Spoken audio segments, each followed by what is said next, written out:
PUBG Mobile tashlaganimdan so'ng o'yinlar obzori ikkinchi qism. Bugungi qiladigan obzorimiz Left 4 Mobile'ning ukasi Inzo Date 2. Running and gunning, looking the same. Conquest mode, capturing points, making gains. What the kill streak's a joke, we hold the reins. The map's our playground, it's wide and immense. You're stuck in a corridor, no room for suspense. Grafikaga kelsak, prosta bomba. Bu o'yinda sizga beriladigan orujalar tak, blok, akem, drabashkalar beriladi va bitta ko'ppak ham. Bu o'yin PUBG Mobile'ning o'rnini bosa oladimi? Menimcha yo'q. PUBG Mobile baribir legendayu, lekin tashlashga majburman. Bundan oldingi videoda juda ko'pchilik PUBG Mobile'ga qayting, PUBG'ga qayting deyishdi.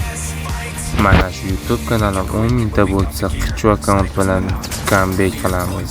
Qani go. Bu o'yin obzoriga kelsak, 10 dan 4 baho beraman. Menga umuman yoqmadi va bu o'yinni udalik qildim. Bundan keyin qaysi o'yinni obzor qilishni xohlaysiz? Kommentariyada o'z fikringizni qoldiring.